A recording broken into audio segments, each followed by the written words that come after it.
Hello guys, welcome to Vidya Vihar. आज हम लोग डिस्कस करेंगे factors affecting resistance and resistivity के बारे में। पिछले क्लास में हमने ओम्स लॉ और रेसिस्टेंस के बारे में डिस्कस किया हुआ है, तो जिन्होंने भी वो वीडियो नहीं देखा है वो वीडियो को देख लें, बाद में ये लेक्चर कंटिन्यू करें। तो चलिए हम लोग देखते हैं आज कि रेसिस्टेंस किसी भी कंडक्टर का किस किस फैक्टर्स पर डिपेंड करता है। सबसे first, resistance of a conductor is directly proportional to its length.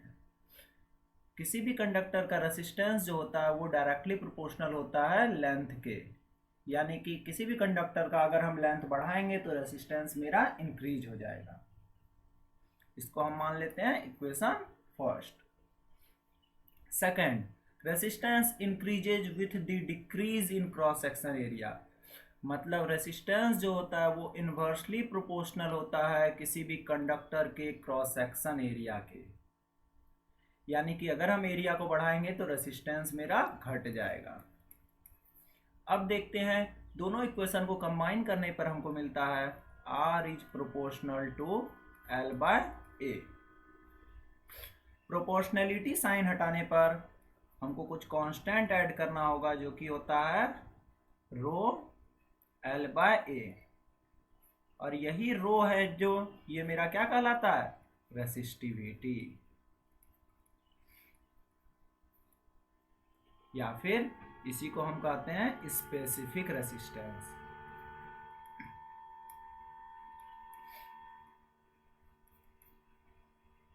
अब देखते हैं यहां से मेरा रो का क्या फॉर्मूला बनता है। रो का फॉर्मूला बनता है आर ए बाय एल। अब इसका एसआई यूनिट निकालते हैं। रेसिस्टेंस का हो गया ओम, एरिया का मीटर स्क्वायर और लेंथ का मीटर, तो ये कट के हो जाता है ओम मीटर। यानी कि रेसिस्टिविटी का जो एसआई यूनिट होता है वो होता है ओम मीटर। चलिए अब हम लोग आगे देखते हैं।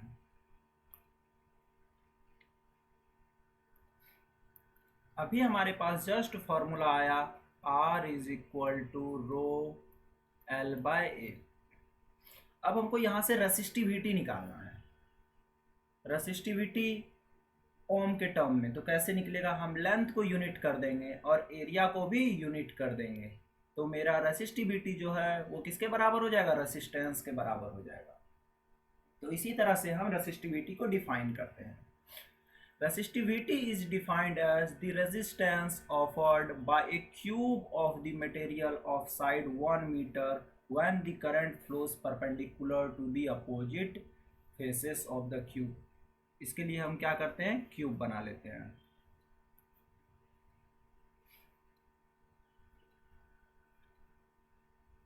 जिसका कि साइड क्या होना चाहिए, 1 मीटर होना चाहिए, और करंट जो होगा वो किधर से फ्लो होगा, परपेंडिकुलर फेसेस से। 1 मीटर है तो इसका क्रॉस सेक्शन एरिया भी क्या हो जाएगा, 1 मीटर स्क्वायर हो जाएगा, और लेंथ भी 1 हो जाएगा। तो यही रो जो है रेसिस्टिविटी मेरा रेसिस्टेंस के इक्वल होगा। अब हम इसको और किस तरह से डिफाइन कर सकते हैं। फॉर एग्जाम्पल कि मेरा सिलेंड्रिकल वायर है शेप में, तो इसको हम देख सकते हैं, ये एरिया जो है मेरा पाई आर स्क्वायर, इसको हमको क्या करना होगा, यूनिट करना होगा। यानी कि ये करना होगा 1 मीटर स्क्वायर के बराबर, और इसका लेंथ हमको लेना होगा 1 यूनिट, यानी कि 1 मीटर। तो इस अकॉर्डिंग हम इसका डेफिनेशन देखते हैं। It is also defined as resistance offered by a cylindrical conductor. यानी कि यहाँ पर हम क्या ले रहे हैं, सिलेंड्रिकल कंडक्टर ले रहे हैं, of the material of cross section area 1 square metre. यानी कि इसका क्रॉस सेक्शन एरिया जो है ये पाई आर स्क्वायर, ये कितने के बराबर होना चाहिए, 1 मीटर स्क्वायर के।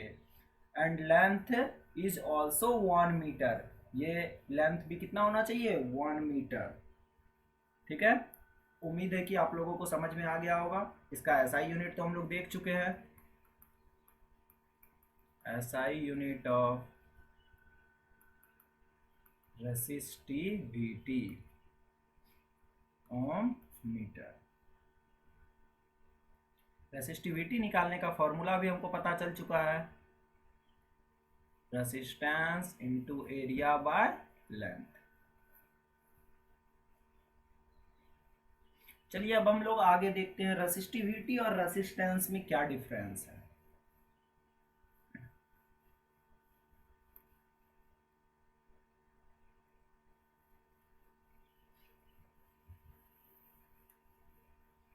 ये हो गया मेरा रेसिस्टेंस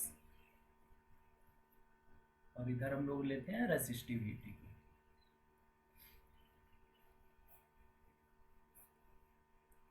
सबसे फर्स्ट डिफरेंस, रेसिस्टेंस क्या है? Physical property, it is the physical property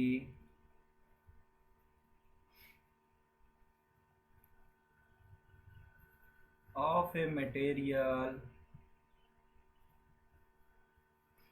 which opposes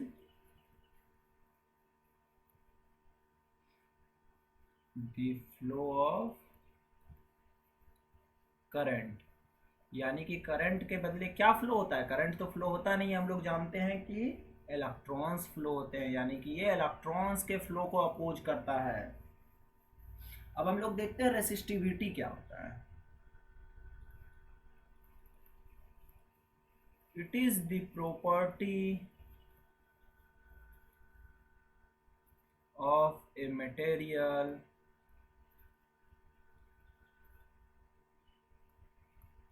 which defines the resistance of material having specific dimension। ये क्या करता है? ये वैसा प्रॉपर्टी है जिससे कि रेजिस्टेंस जो होता है वो डिफाइन होता है किसी भी मटेरियल का, जिसका कि कुछ स्पेसिफिक डायमेंशन है, यानी कि स्पेसिफिक एरिया है, स्पेसिफिक लेंथ है। अब हम लोग सेकेंड डिफरेंस देखते हैं। सेकेंड डिफरेंस होता है एसआई यूनिट का। इसका एसआई यूनिट होता है ओम और रेसिस्टिविटी का एसआई यूनिट होता है, अभी हम लोग जस्ट देख चुके हैं, ओम मीटर।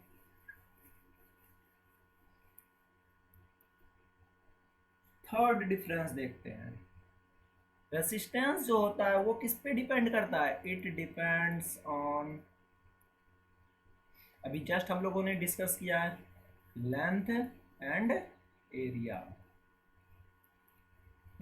जबकि रेसिस्टिविटी जो होता है वो किसी मटेरियल का फिक्स होता है, वो किसी भी मटेरियल के नेचर और टेम्परेचर पर डिपेंड करता है। तो it depends on nature and temperature of an object. अब चौथा डिफरेंस हम लोग कर सकते हैं सिंबॉलिक रिप्रेजेंटेशन से। इसको हम लोग किस सिंबल से रिप्रेजेंट करते हैं? रेजिस्टेंस को कैपिटल आर से, और जबकि रेसिस्टिविटी को रो से।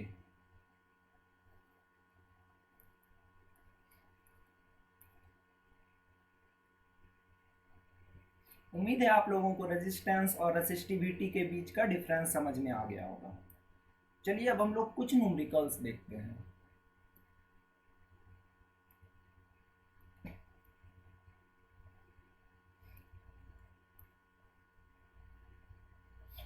Two copper wire A and B of length 40 meter and 30 meter have radii 3 centimeter and 2 centimeter। हम लोग सबसे पहले लेते हैं कॉपर वायर ए के लिए।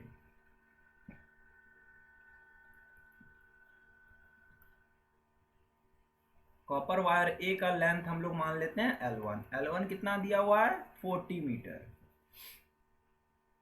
और अब हम लोग इसका क्या निकालते हैं? एरिया निकालते हैं, A1।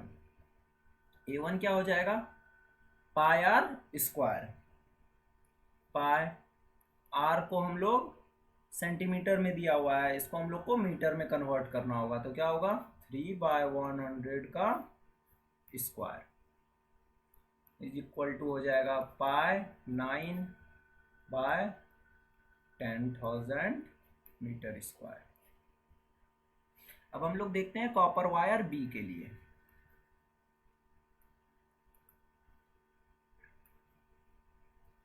इसके लेंथ को हम लोग मान लेते हैं L2। L2 मेरा दिया हुआ है 30 मीटर और रेडियस 2 सेंटीमीटर, यानी कि एरिया मेरा निकल जाएगा पाई इंटू 2/100 का square is equal to 4π/10,000 metre square.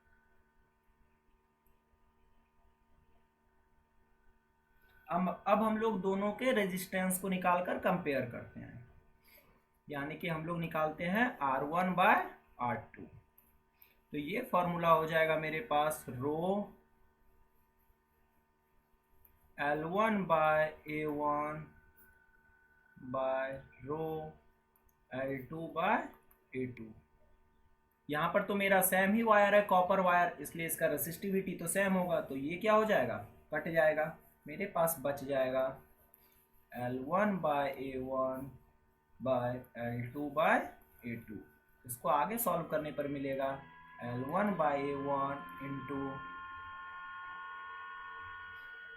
A2/L2।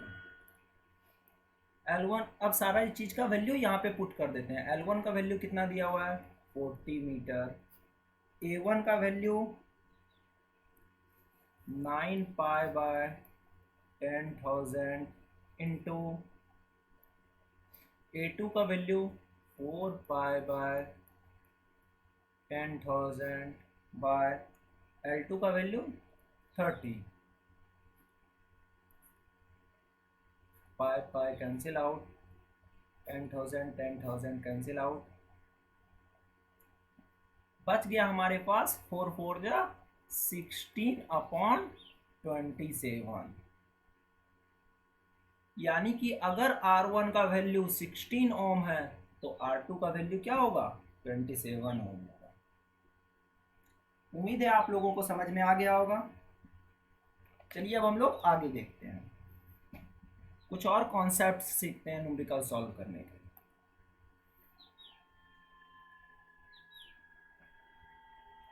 आपको एक चीज मेजर डिफरेंस जानना होगा, वो है इंक्रीज्ड बाय और इंक्रीज्ड टू में। फॉर एग्जाम्पल हम कुछ क्वेश्चन लिख रहे हैं। If length of wire is increased by 300%, और यहाँ पर लिख रहे हैं हम if length of wire is increased to 300%। अब देखिए दोनों सेंटेंस में डिफरेंस क्या है। यहाँ पर बोल रहा है लेंथ ऑफ वायर को जितना है उसके अलावे 300% से इंक्रीज किया गया, यानी कि टोटल लेंथ आपका क्या हो जाएगा, टोटल लेंथ हो जाएगा L प्लस 300% ऑफ L। और जानते हैं कोई भी चीज खुद का 100% होता है तो टोटल लेंथ क्या हो जाएगा 400%। और जबकि यहाँ पर 2 का क्या मतलब होता है, लेंथ को ऐसे बढ़ाया गया कि वो टोटल 300% है, यानी कि इंक्रीज कितना किया गया 200%।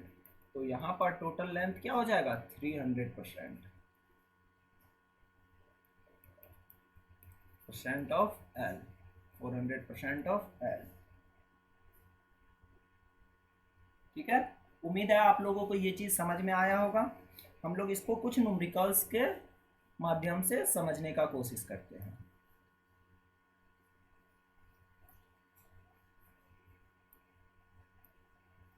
फॉर एग्जाम्पल यहाँ पर हमारा फर्स्ट न्यूमेरिकल है length of wire of resistance 2 ohm is increased by 300%, यानी कि टोटल रेजिस्टेंस जो है लेंथ को इंक्रीज करके कितना किया गया। चलिए पहले हम निकाल लेते हैं R1 का वैल्यू, जबकि लेंथ L1 है हमारा, तो क्या हो जाएगा R1 is equal to rho L1 by A1। अब हम निकालते हैं जब लेंथ को इंक्रीज कर दिया गया 300% से, तो मेरा लेंथ L2 क्या हो जाएगा, L1 प्लस 300% ऑफ L1, यानी कि क्या हो गया L1 प्लस 3L1 यानी कि 4L1। अब हम लोग क्या करते हैं, एरिया तो मेरा फिक्स रहेगा दोनों के लिए, दोनों केस में। अब हम लोग करते हैं बस लेंथ को डिफरेंस कर रहे हैं, तो हमारा R2 का वैल्यू क्या निकल जाएगा, रो L2 बाय A, ये भी यहाँ पर A ही रहने देते हैं। अब हम लोग इसको आगे सॉल्व करते हैं, तो R2 is equal to rho L2 की जगह पे हम क्या करते हैं 4L1 पुट करते हैं A, और यही हम आगे लेते आते हैं, तो हमारा क्या हो जाएगा R2 is equal to 4 rho L1 by A। ये वैल्यू मेरा क्या है R1 का वैल्यू, यानी कि R2 is equal to 4R1, यानी कि रेजिस्टेंस सेकंड जो है वो क्या हो जाएगा, रेजिस्टेंस फर्स्ट का 4 टाइम्स हो जाएगा। तो रेजिस्टेंस 4 फर्स्ट मेरे पास दिया गया है 2 ओम, तो रेजिस्टेंस सेकंड रेजिस्टेंस जो होगा वो कितना हो जाएगा 4 इंटू 2 ओम, यानी कि हो जाएगा हमारा 8 ओम। ठीक है, चलिए अब हम लोग देखते हैं second numerical. Length of wire of resistance 5 ohm is increased to 500%। सबसे पहले हम जब वायर को इंक्रीज नहीं किया गया है तब उसका रेजिस्टेंस निकालते हैं, तो R1 इज इक्वल टू हो जाएगा रो L1 बाय A। अब क्या किया गया है, लेंथ को इंक्रीज किया गया है 500% तक, तो मेरा L2 जो हो जाएगा वो क्या हो जाएगा 500% ऑफ L1, यानी कि L2 हो जाएगा 5L1। तो चलिए अब हम लोग सेकंड रेजिस्टेंस निकालते हैं R2 का value. R2 is equal to rho L2 by A, L2 का वैल्यू पुट करते हैं, तो हो जाएगा R2 is equal to rho 5L1 by A। R2 is equal to 5 rho L1 by A। ये हमारा क्या चीज़ का वैल्यू है, R1 का वैल्यू है, तो हम इसको लिख सकते हैं R2 is equal to 5R1, और R1 का वैल्यू मेरा कितना दिया हुआ है 5 ओम, तो R2 is equal to 5 into 5 ohm, तो टोटल कितना हो गया 25 ओम। उम्मीद है आप लोगों को न्यूमेरिकल समझ में आ रहे होंगे। चलिए अब हम लोग देखते हैं नेक्स्ट लेवल पे चलते हैं।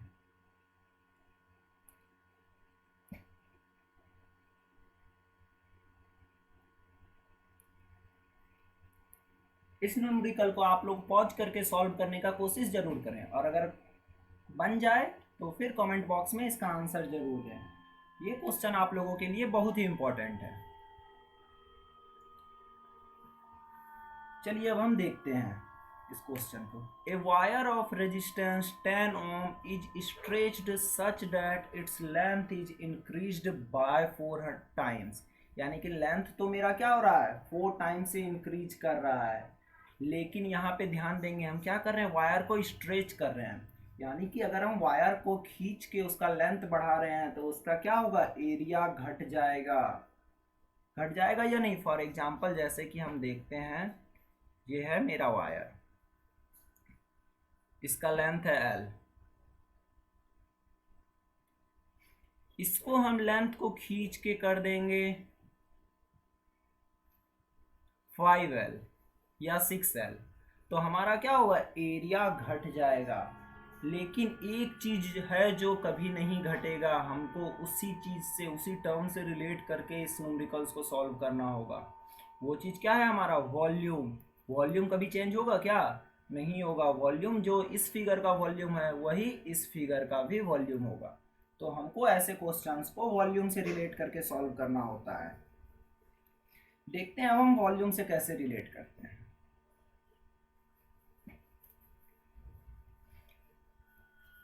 रेसिस्टेंस का फॉर्मूला पता है, होता है रो एल बाय ए। अब ध्यान दीजिए, इसको अगर हम एल बाय एल से मल्टीप्लाई कर दें तो लेंथ इंटू लेंथ क्या हो जाएगा? रो L square by area into length क्या होता है? यही तो मेरा वॉल्यूम होता है। कैसे होता है समझते हैं।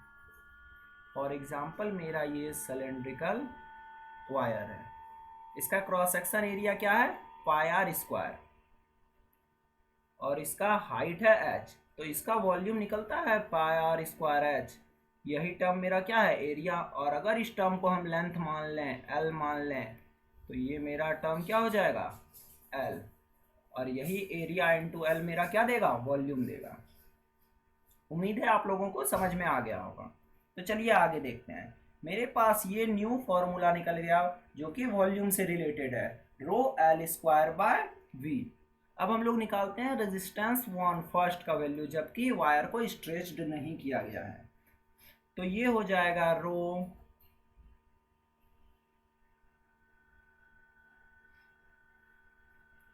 L1 का स्क्वायर बाय V। ये हमारा हो गया इक्वेशन फर्स्ट। अब क्या किया गया है? वायर को स्ट्रेच किया गया है 4 टाइम्स से, इज स्ट्रेच्ड बाय 4 टाइम्स, यानी कि जो मेरा टोटल लेंथ हो जाएगा L2 वो हो जाएगा L1 plus 4 times of L1 यानी कि 5L1। तो चलिए अब हम R2 का वैल्यू फाइंड आउट करते हैं। तो R2 इज इक्वल टू हो जाएगा हमारा रो L2 का स्क्वायर बाय V। वॉल्यूम तो दोनों के लिए सेम रहेंगे। तो R2 is equal to rho L2 is equal to क्या है? 5L1। 5L1 का स्क्वायर बाय V। चलिए हम लोग देखते हैं नेक्स्ट पेज में, इसको सॉल्व करते हैं आगे।